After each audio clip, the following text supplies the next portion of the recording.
Greetings, readers, viewers, and listeners. Geez, I might have to start a Patreon just to increase my supply of hats. We are about to embark on Chapter 4 of Rebel Heart.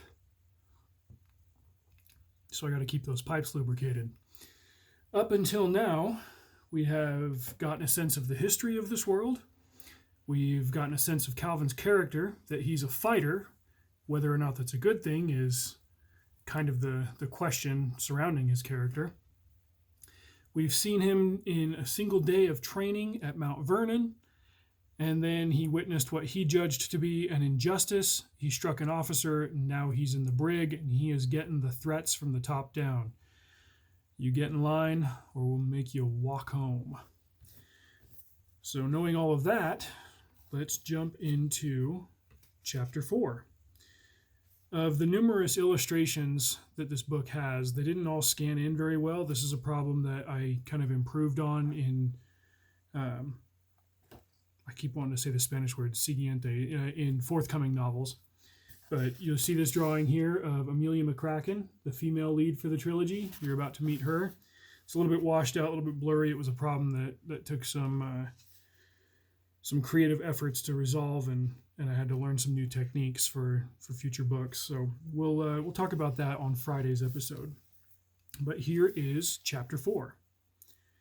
Oh, and a quick note. Let's see how many pages this is, because the chapters are kind of getting shorter. Let's see. That one ends on 79. This one's 15 pages. Friday's is only going to be 6 pages, but we're going to do something else on that episode as well.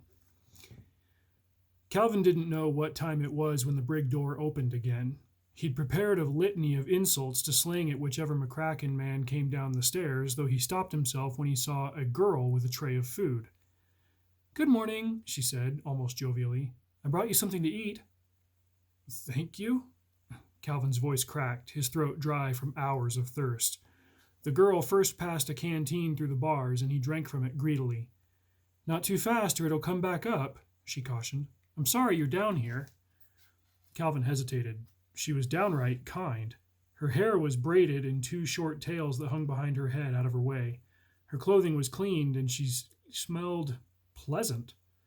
Judging by the look of her, she was also a McCracken. He said nothing, but accepted the food as she passed it to him, an apple, 2 rolls, and a slice of cheese. It might as well have been a king's feast for how hungry he was. "My name's Amelia," she went on. "Calvin," he managed between bites. "I heard what you did. Hitting my brother, I mean." Calvin paused and considered the roll in his hand. "This ain't poison, is it?" She actually giggled. "No. Knowing Peter, he probably deserved it." Calvin stared at her, suddenly suspicious. Maybe Commodore McCracken was testing his penitence. "Did your father send you down here?" He saw genuine honesty in her eyes. "Yes, but he told me not to talk to you. He's overseeing the other recruits this morning, though, so he won't know. I snuck the cheese. You should try it. It's called brie. I'm pretty sure it's French." Dipping a slice of the apple into the soft cheese, Calvin raised it to his mouth and nibbled at it. The taste was new to him. Mostly he only ever ate cheese made from goat's milk. This new cheese mixed well with the fruit, and he craved more of it.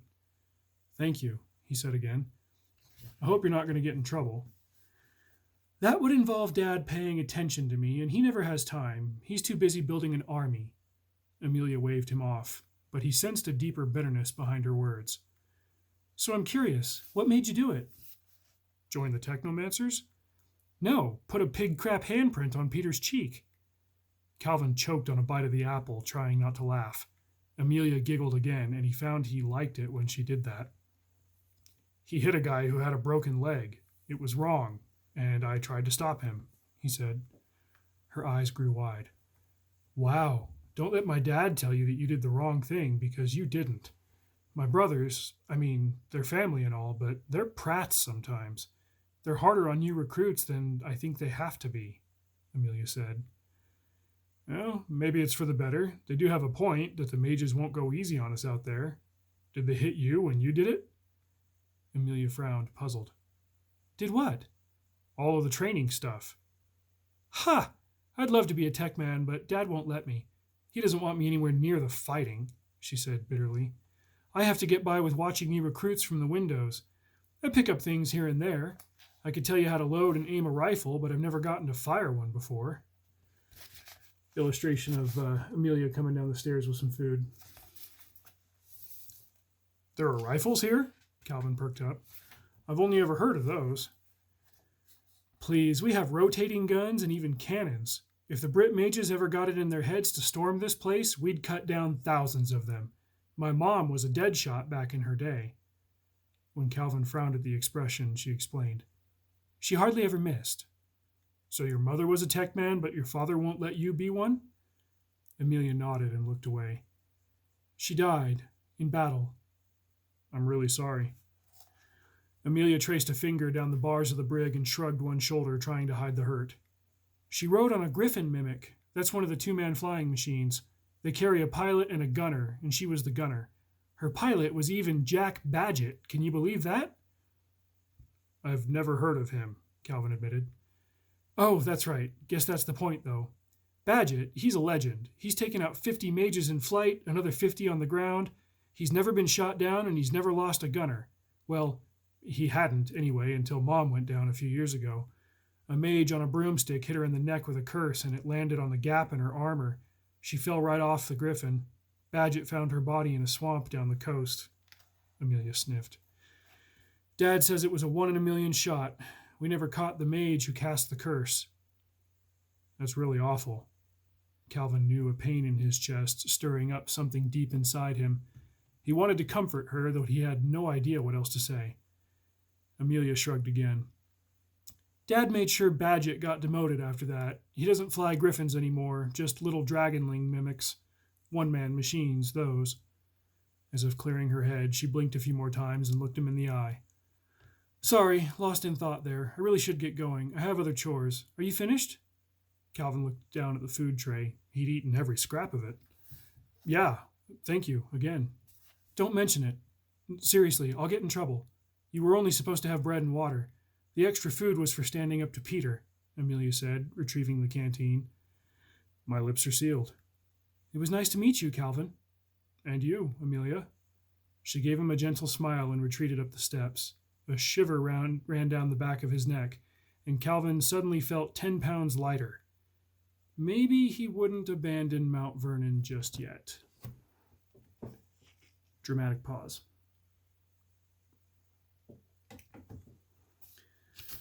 Commodore McCracken was good for his word. Calvin had to make up the physical training that he'd missed while in the brig, all while still wearing the same filthy clothes from the day before. While Peter ran the main body of recruits, Brian cracked a whip on Calvin and pushed him ahead, making him run faster and swim farther than the others. Calvin noticed that the broken-legged man was gone. Stitch said the McCracken brothers had sent him to another facility for treatment. Calvin hoped that the man was okay. After the running, the lumber moving, where he carried logs by himself, and the swimming, he had another stint in the swine run. Calvin fixed Peter with a withering glare, but said nothing when Brian shoved him into the stampede and barked at him to run it 4, 5, 6 times. Calvin made it, staggering through the muck at the end of the 6th run, winded like he had never been before. All of this done before lunch, and he finished in good time. The McCrackens walked him back to the stables, where he cleaned up in a horse trough, then joined the other recruits in the dormitory for a quick lunch of bread, milk, and jerky. That afternoon, they started learning firearms. Brian and Peter explained the basic principles of a handgun, including the parts, how to clean them, and how to load rounds into the revolving cylinder. Once they got that down, they learned how to load extra cylinders and clip them to their belts so that they could quickly replace a spent cylinder in combat. Calvin's nimble fingers moved across the bits and pieces quickly, as he was used to fishing out small burrs and other debris from sheep's wool. Stitch, Avery, and Edsel were also pretty good at it. In fact, Edsel seemed to be good at pretty much everything. When it came time for target practice, Calvin's accuracy was lacking. Edsel hit the target 3/4 of the time, and out of those shots he got pretty close to the center. Calvin only hit it half the time, putting him in the lower quarter of the rankings. Even Rusty was better at it than he was. That changed the next day when Peter and Brian upgraded the recruits from pistols to rifles. The rifles took the same preloaded cylinders as the pistols, and while they could fire handgun rounds, they were especially effective with rifle rounds. Cleaning the longer weapons took more time, and they also took longer to line up and fire, but there could be no mistaking the advantage of a rifle over a pistol. A bullet flew straighter from the barrel of a rifle over a greater distance. Edsel may have been better with the handguns, but Calvin topped him and 16 other cadets with the rifles, practicing on dummies wrapped in red cloaks and mounted 300 paces away. Calvin enjoyed the incredulous look on Edsel's face when he put 5 bullets through the target in a space no larger than a gold crown. Peter and Brian graded his performance, taking notes on sheets of paper that they kept hidden from the cadets. Calvin wondered what they said about him. On the 3rd day of firearms training, they upgraded to the heaviest gun of all, the blunderbuss. The tactics behind it were different from the handgun or the rifle. A blunderbuss was a weapon of sheer chaos. As Brian handed out cotton swabs for the recruits to plug their ears, Peter explained the new weapons to them. Flip this switch here. A hinge will expose the back of the barrel. Pack in a charge, a fiber cloth, and a handful of pellets. Tighten this clamp here, close the hinge, set the hammer, and flip the safety off. Peter kept the barrel pointed skyward the whole time. Once everyone had their ears stopped with cotton, he turned the weapon on a wooden dummy and fired from the hip. Flame and smoke spewed from the wide-open mouth of the thick-looking shotgun. Instantly, the dummy exploded in countless places, sending wooden splinters in all directions, as multiple bean-sized pellets ripped into it with lethal force. Calvin's jaw hit the ground. Whoever survives a shot from the blunderbuss will wish he hadn't, Peter said flatly. Calvin tried to imagine using the different guns in different scenarios. The rifle would be ideal for picking off mages at a distance, perhaps even from a concealed position. The handgun would be quicker, better at close quarters, though he needed to improve his accuracy. As for the blunderbuss, that was less about shooting someone and more about making a statement. He couldn't even imagine a mage's shield spell repelling that much hot, fast-moving metal. He and Stitch took turns loading, firing, and cleaning the blunderbuss. By day's end, the cadets had ruined better than 10 wooden dummies, their bodies pumped full of lead and steel. Night fell, the cadets had dinner, chatted quietly in the dormitory, and drifted off to sleep to recover some of the strength they'd given up during the day's exercises. Already it felt routine to Calvin, though a mere 4 days had passed since training began. He slept and dreamed of many things. Fighting mages, mother and father, Amelia. Hydration break again. I appreciate your indulgence. The bucket of cold water didn't shock him as badly on the 5th day. Like the others, Calvin had taken to sleeping in the fatigues that the McCrackens had issued, all the way down to his socks and boots. He rolled out of bed and darted outside to start running with the others. 6 miles later, they stopped, moved some heavy materials, took a mile swim, and negotiated the swine run. Lathered in grime and sweating like a crook in court, Calvin dragged himself with his fellows to the stables, where Brian showed them how to handle and load clay pot explosives. There was little technique to handheld grenades, even less than with the blunderbuss. Pack it, light the fuse, and throw it away like a poisonous snake before it could take your hand off. Calvin learned that the biggest problem was throwing it at the right time. Chuck it too early, and the pot might hit the ground before it exploded, scattering its contents and wasting their potency. Each of you pack 4 grenades. Load your pistols, divide up the rifles and the blunderbusses, and take 3 hours of R&R, Peter said. Calvin and Rusty, who had been packing grenades together, exchanged a confused look. We get the afternoon off? Asked Cohen, still sticking a fuse in his grenade. No, you're getting your evening hours ahead of schedule. Tonight we will raid an Imperial supply farm, Peter said. Father told you that you would be doing so in a week, and this is that week. Calvin instinctively looked to Stitch, who had already met his gaze, and he could tell that they had the same question. A full-on armed raid? Stitch asked. Is there a problem, cadet? Brian said. Avery said, shouldn't we practice a little more? You've been practicing nonstop for days. We're of the opinion that cadets hit a wall at that point, and a raid makes it a little more real. Helps you get to the next level. Plus, food doesn't exactly fall from the sky, Brian said. Check your gear, get your rest, and be ready in 3 hours. Dismissed, Peter said. Calvin disembarked the shark submersible, this time more steadily than he had when it first delivered him at Mount Vernon. With a blunderbuss in hand, he followed Brian's silent lead. Bringing up the rear were Avery, Stitch, Rusty, and Lila. Peter would pilot the submersible farther down the river, depositing Edsel, Cohen, and another band of cadets, until they could spread out and hit the farm from multiple points. There was no moon tonight. Brian said this was a twofold blessing. It would be harder for the mages to see the technomancers, and any mage or mancer with lunar magic would be at his weakest. This was especially true of faunamancers, who drew on the moon to control the moods of animals. Calvin was glad for any advantage. No matter what he'd learned in the last week, he'd never done anything like this. The closer they came, the faster his heart thudded in his chest. He could still do this, right? Stitch and Rusty dragged a four-wheeled handcart behind them, still dripping from the trip down the river. As the shark mimic was too limited on interior space, they had strapped it to the submersible's roof. Peter had parked the shark in reedy shallows, and in the effort to get the handcart on solid ground, it had fallen into the river, dislodging the axle on one side. Calvin couldn't help looking over his shoulder every time it squeaked or protested. A British farm loomed 100 yards away. As much as he wanted to have faith in the blunderbuss, a lifetime's experience with the mages couldn't be washed away after just 5 days of training. He wanted every angle covered. "How many cows are we taking?" Calvin whispered to Brian. "None. They'll serve another purpose. Look, up ahead at the mages' storehouse. We haven't hit this farm in over a year, so they won't expect us. Stitch, Rusty, take the cart over to the house. Avery and Lila, provide cover for them. If you see a mage, shoot. Empty the cylinder. Most of them wear shield spells, and it will take more than one shot," Brian said. "Calvin, you're with me. Move." They had scarcely taken 5 steps when a barrage of explosions, perhaps a quarter-mile away, lit up the pitch-black night.